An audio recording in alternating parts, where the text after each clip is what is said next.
ಆಯ್ತಮ್ಮ, ನಂಗೆ ಗಾಡಿ ಓಡ್ಸಕ್ ಬರಲ್ಲ, ಸ್ವಲ್ಪ ನಿಮ್ ಹುಡುಗರ ಹತ್ರ ಹೇಳ್ಬಿಟ್ಟು ಡ್ರಾಪ್ ಹಾಕ್ಸ್ಬಿಡು. ಬೈಕ್ ಓಡ್ಸಕ್ಕೆ ಬರಲ್ಲ ಅಂದ್ಮೇಲೆ ಬೈಕ್ ಯಾಕೆ ಬೇಕು? ನಿನಗ್ಯಾಕಾಗಲ್ಲ? ಮುಚ್ಕೊಂಡು ನಿಂತ್ಕೋ. ಏನಮ್ಮ ಇರಲ್ಲ? ನಿಮ್ಗೇನು ಅಭ್ಯಂತರ ಇಲ್ಲ ಅಂದ್ರೆ ನಾನೇ ಬೈಕ್ ತಂದು ನಿಮ್ಮ ಆಫೀಸ್ ಹತ್ರ ಬಿಟ್ಟು 50,000 ತಗೊಂಡು ಹೋಗ್ಬೋದಾ? ಆಯ್ತು, ಆದ್ರೆ ಲೇಟ್ ಮಾಡ್ಬೇಡ. ಆಮೇಲೆ ಬಡ್ಡಿ ಎಲ್ಲ ಟೈಮಿಗೆ ಬಂದ್ಬಿಡ್ಬೇಕು, ಗೊತ್ತಾಯ್ತಾ? ಅಸಲು ಬಡ್ಡಿ ಪೂರ್ತಿಯಾಗಿ ಬರೋವರೆಗೂ ಈ ಜಾಗ, ಆ ಬೈಕು ಎಲ್ಲ ನಂದೆ, ಅರ್ಥ ಆಯ್ತಾ?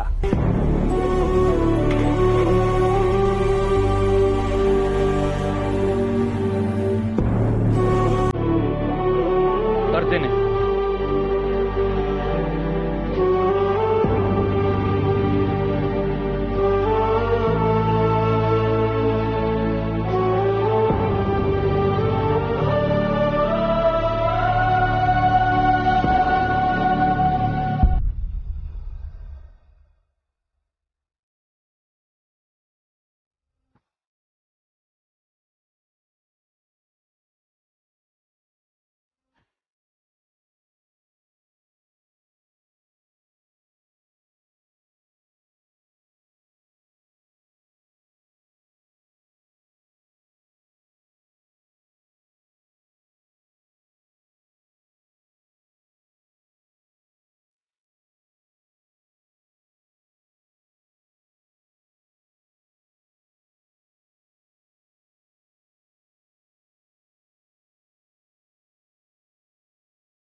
ಬಾಲ, ನನ್ನನ್ನು ಅರ್ಜೆಂಟಾಗಿ ಮನೆಗೆ ಡ್ರಾಪ್ ಮಾಡ್ತೀಯಾ?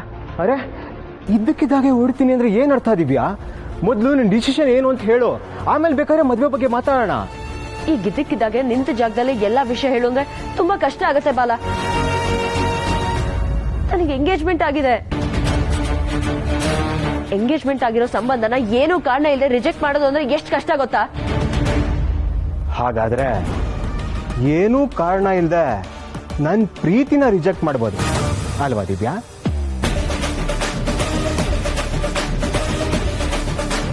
ನೀನ್ ಈ ಕೆಲ್ಸನ ಮೊದ್ಲೇ ಮಾಡಿದಿದ್ರೆ ನಾನು ಆ ಎಂಗೇಜ್ಮೆಂಟ್ಗೆ ಒಪ್ಕೋತಾನೆ ಇರ್ಲಿಲ್ಲ. ನೀನ್ ಯಾವತ್ತೂ ನಿಮ್ ಮನೆ ಬಗ್ಗೆ ಆಗ್ಲಿ, ನಿಮ್ಮ ಅಪ್ಪ ಅಮ್ಮನ ಬಗ್ಗೆ ಆಗ್ಲಿ ಯಾವತ್ತೂ ಹೇಳೇ ಇಲ್ಲ.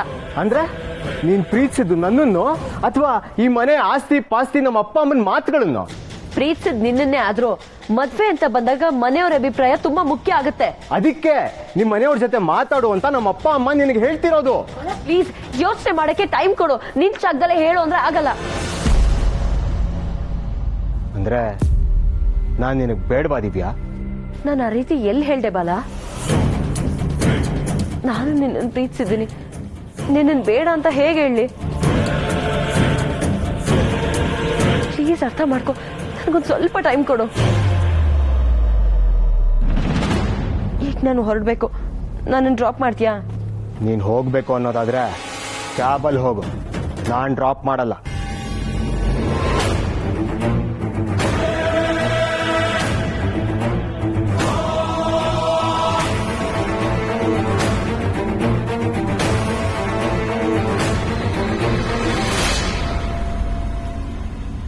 ಒಂದ್ ನಿಮಿಷ.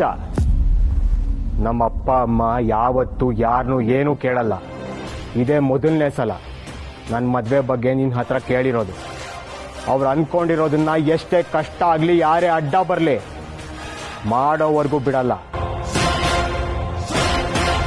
ನಮ್ಮ ರಿಲೇಟಿವ್ ಅಲ್ಲಿ ಒಂದು ಹುಡುಗ ಹೀಗೆ ಪ್ರೀತಿ ಮಾಡಿದ್ದ. ಅದಕ್ಕೆ ಆ ಹುಡುಗಿ ಮನೆ ಕಡೆಯವ್ರು ಒಪ್ಲಿಲ್ಲ. ಅದಕ್ಕೆ ನಮ್ಮಪ್ಪ ಏನ್ ಮಾಡಿದ್ರು ಗೊತ್ತಾ?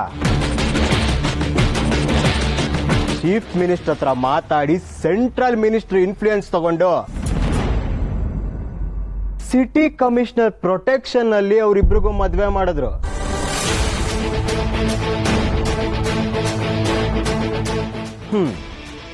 ಯಾವುದೋ ರಿಲೇಟಿವ್ಸ್ ಮಗನ್ ವಿಚಾರಕ್ಕೆ ಇಷ್ಟೆಲ್ಲ ತಲೆ ಕೆಡಿಸ್ಕೊಂಡಿರ್ಬೇಕಾದ್ರೆ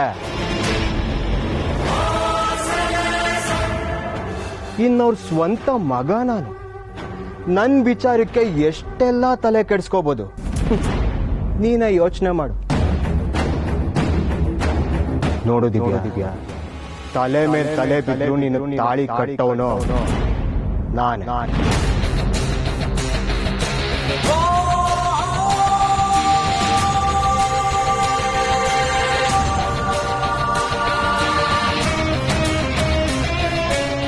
ಈ ಮಾತನ್ನ ಬಾಂಡ್ ಪೇಪರ್ ಮೇಲೆ ಬರ್ದಿಟ್ಕೋ.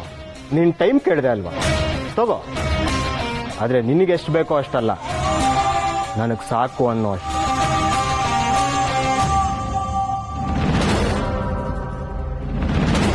ಅಷ್ಟರಲ್ಲಿ ನೀನ್ ನಿರ್ಧಾರ ತಿಳಿಸಿದ್ರೆ ಸರಿ, ಇಲ್ಲ ಅಂದ್ರೆ ನೀನ್ ಕಣ್ಣು ಮುಚ್ಚಿ ಕಣ್ ತೆಗಿಯೋ ಅಷ್ಟರಲ್ಲಿ ನಿನಗೆ ಎಂಗೇಜ್ಮೆಂಟ್ ಆಗಿರೋ ನಿನ್ ಹುಡುಗನ್ ಮುಂದೆನೆ ತಾಳಿ ಕಟ್ಬಿಡ್ತೀನಿ.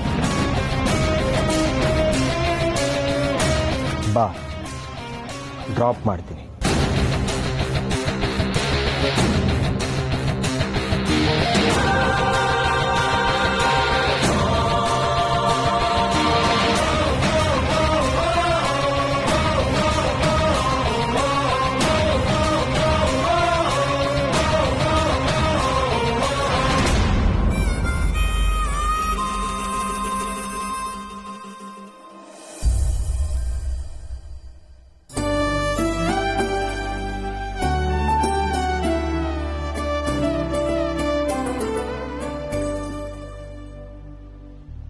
ಪಕ್ಕದ ರೋಡಲ್ಲಿ ಪಾನಿಪುರಿ ತುಂಬಾ ಚೆನ್ನಾಗಿರುತ್ತೆ, ಅಲ್ಲಿ ಹೋಗೋಣ. ರೋಡ್ ಸೈಡಿನ ಪಾನಿಪುರಿನ? ಅದ್ರಲ್ಲೂ ಇತ್ತೀಚೆಗಂತೂ pre wedding shoot, bachelor party, shopping ಅಂತ ಫುಲ್ ಎಂಜಾಯ್ ಮಾಡ್ತಾರೆ. ಆದ್ರೆ ನೀವು ಇದ್ಯಾವ್ದ್ರ ಬಗ್ಗೆನೂ ಯೋಚನೆ ಮಾಡದೆ ಸುಮ್ಮನೆ ಯೋಚನೆ ಮಾಡ್ತಿದ್ದೇನೆ ಅಂತ ಹೇಳ್ತೀರಾ. ಇಂಥ ಕಾರ್ಡ್ಗಳನ್ನ ಕೊಡಕ್ ಹೋದ್ರೆ ಹುಡುಗನ ಮನೆಯವನು ಕಂಜೂಸ ಅಂತ ಆಡ್ಕೋತಾರಷ್ಟೇ. ದಿವ್ಯಾ ಕಾರ್ತಿಕ್ ಮದ್ವೆ ಇಷ್ಟೊಂದು ಗ್ರ್ಯಾಂಡ್ ಆಗಿ ಆಗ್ತಿದ್ಯಾ, ಇಷ್ಟೊಂದು ಖರ್ಚು ಮಾಡಿದಾರ ಅಂತ ನೋಡ್ದವ್ರೆಲ್ಲ ಬಾಯಿ ಮೇಲೆ ಬೆರಳು ಇಟ್ಕೋಬೇಕು. ಅದಕ್ಕೆ ನೀವು ಅದ್ದೂರಿಯಾಗಿರೋ ಡಿಸೈನ್ ಸೆಲೆಕ್ಟ್ ಮಾಡಬೇಕು.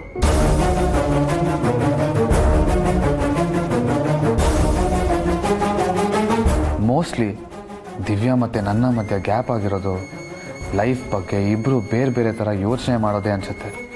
ಲೈಫ್ ಅವ್ರು ನೋಡೋ ರೀತಿನೇ ಬೇರೆ, ನಾನು ನೋಡೋ ರೀತಿನೇ ಬೇರೆ. ಆದರೂ ಲೈಫ್ ಲಾಂಗ್ ನಾವಿಬ್ರು ಒಟ್ಟಿಗೆ ಇರಬೇಕು ಅಂದರೆ ಅದು ಹೇಗೆ ಸಾಧ್ಯ? ನನ್ನ ಮುಂದೆ ಬೇರೆ ದಾರಿ ಇಲ್ಲ. ಸಂಸಾರ ಅಂದರೆ ಹೊಂದ್ಕೊಂಡು ಹೋಗೋದು ಅಂತ ಅಪ್ಪ ಎಷ್ಟೋ ಸತಿ ಹೇಳಿದ್ದಾರೆ. ಆದರೆ ನನ್ನ ಜೀವನದಲ್ಲಿ ಸಂಸಾರ ಅಂದರೆ ಸೋಲೋದೆ ಅನಿಸುತ್ತೆ. ಅದನ್ನು ನಾನು ಅರ್ಥ ಮಾಡ್ಕೋಬೇಕು. ನಾನು ಸೋತಾದರೂ ಅಪ್ಪ ನನ್ನ ಮದುವೆ ಬಗ್ಗೆ ಇಟ್ಟಿರೋ ಕನಸನ್ನ ನೆರವೇರಿಸಬೇಕು.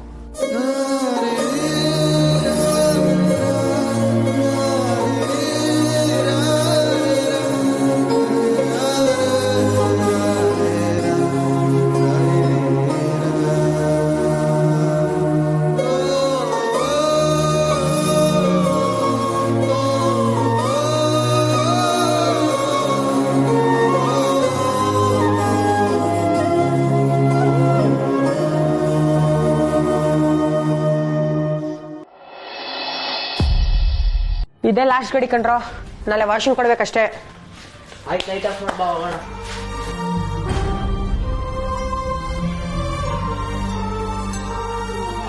ಏಯ್, ಎಲ್ರು ಹೋಗ್ತಿದ್ದೀರಾ? ಬನ್ನಿ ಊಟ ಮಾಡೋಣ. ಪಟಾಕಿ ಚಾಪೆ ಹಾಸೋ. ನಮ್ಗೆ ಯಾರಿಗೂ ಹೊಟ್ಟೆ ಹಸಿವಿಲ್ಲ ಸತ್ಯ. ನೀನೇ ಜವಾಬ್ದಾರಿ ಅನ್ಕೊಂಡು ನಿನ್ ಜೀವನನ ಮರೆತು ಇನ್ನೊಬ್ರು ಹೊಟ್ಟೆ ತುಂಬಿಸೋದ್ರಲ್ಲೇ ಇದ್ಯಾ.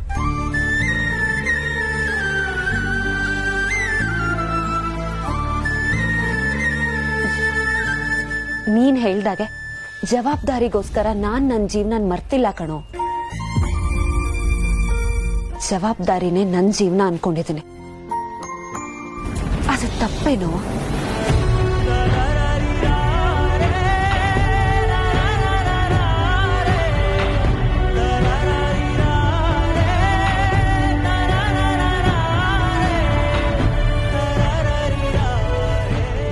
ಬೈಕು ಗ್ಯಾರೇಜ್ ಅಡ ಇಟ್ಟಿದ್ದೀನಿ ಅನ್ನೋದಕ್ಕೆ ತಾನೇ ನೀವೆಲ್ಲ ಹೀಗ್ ಮಾಡ್ತಾ ಇರೋದು.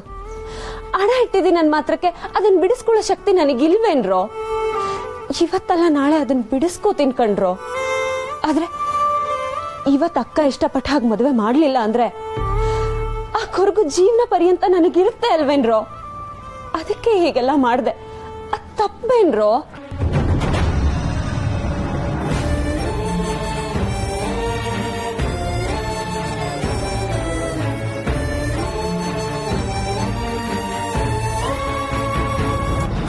ನಾನ್ ಮಾತ್ರ ಎಲ್ರ ಬಗ್ಗೆ ಯೋಚನೆ ಮಾಡ್ತೀನಿ, ಆದ್ರೆ ನನ್ ಬಗ್ಗೆ ಯೋಚನೆ ಮಾಡೋದಕ್ಕೆ ಯಾರಿದ್ದಾರೆ ಅಂತ ಕೇಳಿದ್ರಿ ಅಲ್ವಾ?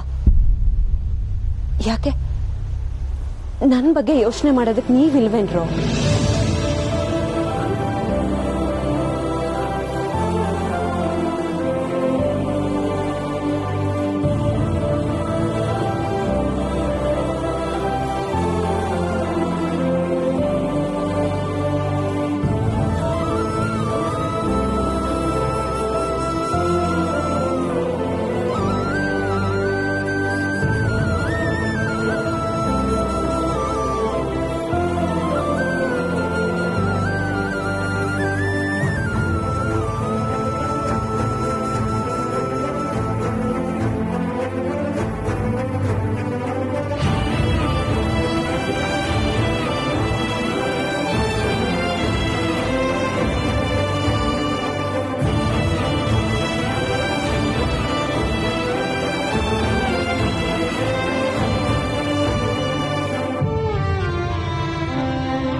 ಚಿಕ್ಕಪ್ಪ, ಬಾ ಕಾರ್ತಿಕ್.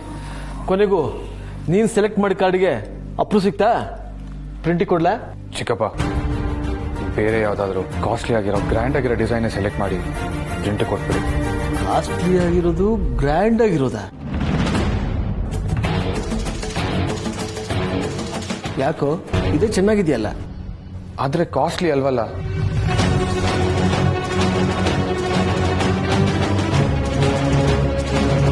ಜೀವನದಲ್ಲಿ ಒಂದೇ ಸತಿ ಮದುವೆ ಆಗೋದು, ಅದು ಗ್ರ್ಯಾಂಡ್ ಆಗಿ ಆಗ್ಬೇಕು.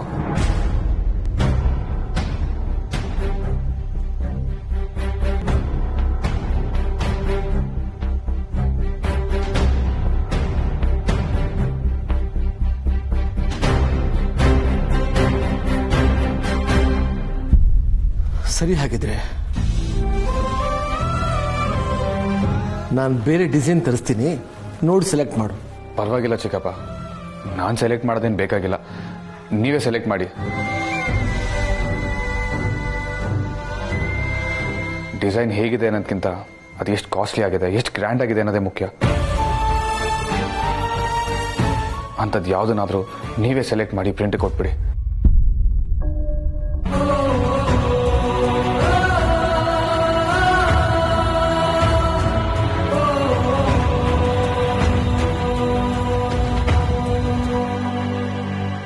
ಇತ್ತೀಚೆಗೆ ಕಾರ್ತಿಕ್ ತುಂಬ ಬದಲಾಗ್ತಾ ಇದ್ದಾನೆ. ಆದರೆ ಇವನು ಯಾಕೆ ಬದಲಾಗ್ತಾ ಇದ್ದಾನೆ, ಯಾವ ಕಾರಣಕ್ಕೆ ಬದಲಾಗ್ತಾ ಇದ್ದಾನೆ ಅನ್ನೋದು ಗೊತ್ತಾಗ್ತಾ ಇಲ್ಲ. ಅವನ ಜೀವನದಲ್ಲಿ ನಮಗೆ ಗೊತ್ತಿಲ್ಲದೆ ಇರುವಂಥದ್ದು ಅಂಥದ್ದೇನಾದರೂ ನಡೀತಾ ಇದೆಯಾ?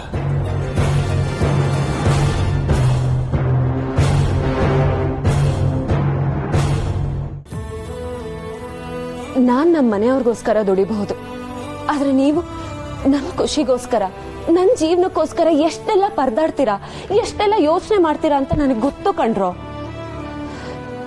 ನೀವೆಲ್ಲ ನನ್ ಜೊತೆ ಇರುವಾಗ ಇದೆಲ್ಲ ದೊಡ್ಡ ವಿಷಯನೇನ್ರೋ? ನೀವ್ಯಾರು ನನ್ ಜೊತೆ ಇರಲ್ಲ ಅನ್ನೋದಾದ್ರೆ ನಾನು ಅದನ್ನೆಲ್ಲ ಯೋಚನೆ ಮಾಡ್ತೀನಿ. ಹೇಳಿ, ನೀವ್ ನನ್ ಜೊತೆ ಇಲ್ವಾ? ಅದೇ ಮತ್ತೆ ಯಾರು ಹೇಳಿದ್ದು ನಾವು ನಿನ್ ಜೊತೆ ಇಲ್ಲ ಅಂತ? ಯಾರು ಹೇಳಿದ್ದು?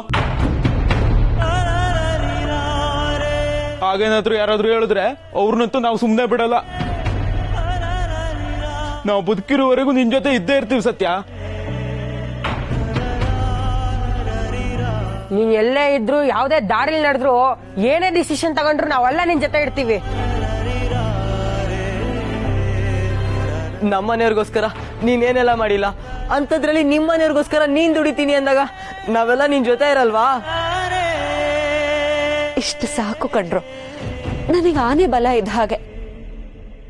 ಅಪ್ಪ ಹೋದ್ಮೇಲೆ ನಾವೇ ಗ್ಯಾರೇಜ್ ಶುರು ಮಾಡಿದಾಗ ಒಂದೇ ಒಂದು ಸೈಕಲ್ ರಿಪೇರಿಗೆ ಬರ್ತಿರ್ಲಿಲ್ಲ.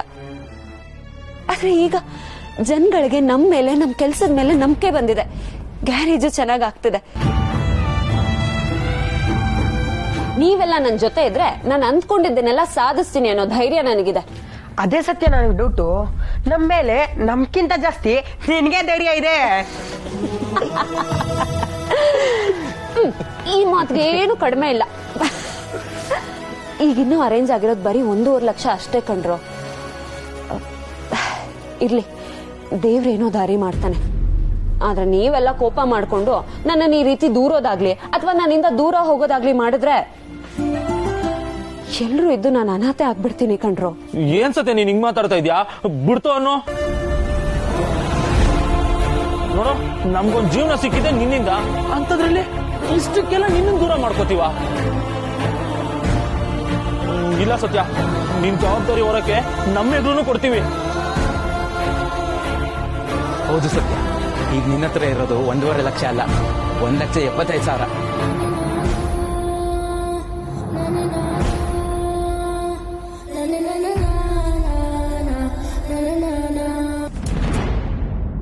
ಏನ್ರೋ ಹೇಳ್ತಿದ್ದೀರಾ? 1,75,000ನ? ಆದ್ರೆ ಅವ್ರು ಕೊಟ್ಟಿದ್ 1.5 ಲಕ್ಷ ಅಷ್ಟೇ ಕಣ್ರೋ. ಪಟಾಕಿ ತಗೊಂಬರ. ಏನ್ರೋ? ತಾಳಿದವರು ಬಾಳಿ ಯಾರು? ಸ್ವಲ್ಪ ವೇಟ್ ಮಾಡು.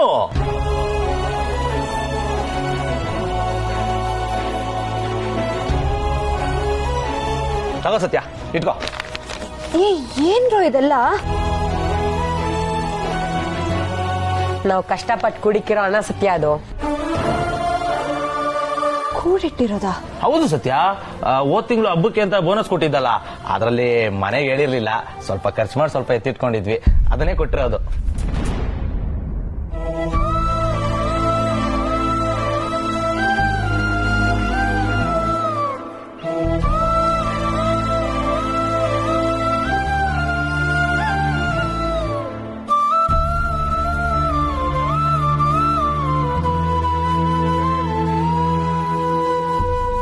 ಅಯ್ಯೋ ಇರ್ಲಿ, ತಗೋ ಸತ್ಯ. ನಮ್ ಕಾಕ್ರೋಚು ವ್ಯಾಲೆಂಟೈನ್ಸ್ ಡೇಗೆ ಡೌಗೆ ಗಿಫ್ಟ್ ಕೊಡ್ಬೇಕು ಅಂತ ದುಡ್ಡು ಎತ್ತಿಟ್ಕೊಂಡಿದ್ದ, ಅದನ್ನೇ ಕೊಟ್ಟವನೆ ಅಲ್ವೇನಾ? ಹಾಗೆಲ್ಲ ಏನಿಲ್ಲ ಸತ್ಯ, ಸುಮ್ನೆ ಏನೇನೋ ಮಾತಾಡ್ತಾ ಇದ್ದಾನೆ, ಇದಕ್ಕೆಲ್ಲ ತಲೆ ಕೆಡ್ಸ್ಕೊಂಬೇಡ, ನೀನ್ ತಗೋ. ನಿಜ.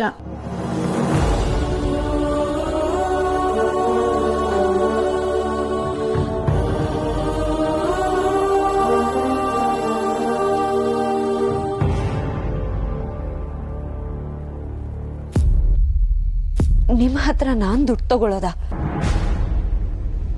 ಬೇಡ. ನಿಮ್ಗಾಗ್ಲಿ ಅಥವಾ ನಿಮ್ ಮನೆಯವ್ರಿಗಾಗ್ಲಿ ಅಂತ ನಾನು ಈ ದುಡ್ಡು ಕೊಟ್ಟಿರೋದು. ಇದು ನೀವ್ ಕಷ್ಟಪಟ್ಟು ದುಡ್ದಿರೋ ದುಡ್ಡು. ತಗೊಂಡೋಗ್ ಮನೆಗ್ ಕೊಡಿ. ನಾನ್ ದುಡ್ಡಿಗೆ ಬೇರೆ ಏನಾದ್ರೂ ವ್ಯವಸ್ಥೆ ಮಾಡ್ಕೋತೀನಿ. ನೋಡ್ದ್ಯಾ, ನಮ್ಮನೆಗಳೇ ಬೇರೆ, ನಿನ್ ಮನೆನೇ ಬೇರೆ ಅಂತ ನೀನೇ ಹೇಗ್ ವ್ಯತ್ಯಾಸ ಮಾಡ್ತಾ ಇದ್ಯಾ? ಹಾಗೂ ಒಂದ್ ವೇಳೆ ನಮ್ಗೇನಾದ್ರೂ ಕಷ್ಟ ಬಂದ್ರೆ ಅದು ನೀನೇ ತಾನೇ ನೋಡ್ಕೊಬೇಕು. ಆಗ ನೋಡ್ಕೊಂಡ್ರೆ ಆಯ್ತು. ಆದ್ರೆ ಇವಾಗ ನೀನ್ ದುಡ್ಡು ತಗೊಳ್ಳೇಬೇಕಷ್ಟೇ. ಹೌದು ಸತ್ಯ, ದಿವ್ಯಕ್ಕ ನಿನ್ನ ಆಸೆಗಳನ್ನ ಕಿತ್ಕೊಂಡ್ಲು, ಕನ್ಸುಗಳನ್ನ ಕಿತ್ಕೊಂಡ್ಲು. ಆದ್ರೆ ಈಗ ನಿನ್ ಗೆಲುವನ್ನ ಕಿತ್ಕೊಳ್ಳೋದು ಬೇಡ.